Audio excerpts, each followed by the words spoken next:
कोपरगाव नंतर आपण आता तेजल प्रेक्षकांना आपण मुंबईकडे नेऊया। नक्कीच मुंबई उपनगरातील कांदिवली पूर्व या मतदारसंघामध्ये भाजपा विरुद्ध काँग्रेस अशी तगडी लढत झाली।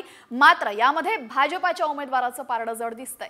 इथले संभाव्य आमदार कोण आहेत आणि त्यांच्या विरोधात कोण लढलेले, लढत कशी झाली आपण समजून घेऊयात ग्राफिक्सच्या माध्यमातून।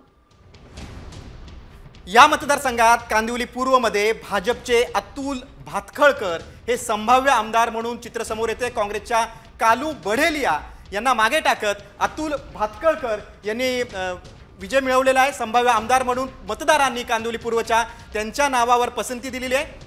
बघा कांदिवली पूर्वचं राजकारण आपण पाहिलं तर अतुल भातखळकर यांचा या मतदारसंघात प्रभाव होता, त्याचं कुठे त्यांना फळ मिळालेलं आहे। नक्कीच त्यामुळे कांदिवली पूर्वच्या मतदारांनी नक्की भाजपाला कौल का दिलेला आहे किंवा दिला जाऊ शकतो या संदर्भातली कारणं सुद्धा आपण ऐकूयात आमच्या प्रतिनिधीकडनं।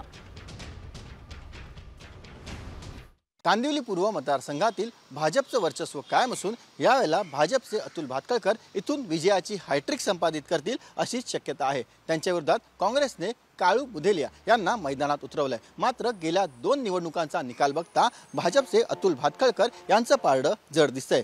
2014 साली झालेल्या विधानसभा निवडणुकीत अतुल भातखळकर यांचा तब्बल 40,000 मतांनी विजय झाला होता, तर 2019 साली त्यांचं मताधिक्य हे तब्बल 53,000 होतं। अलीकडे पार पडलेल्या लोकसभा निवडणुकीत या संपूर्ण मतदारसंघातून भाजपला तब्बल 70,000 मतांचं मताधिक्य होतं। या संपूर्ण मतदारसंघातील अमराठी टक्का बघता भाजप यावेळेला देखील आपला गड कायम ठेवेल अशी शक्यता अधिक आहे।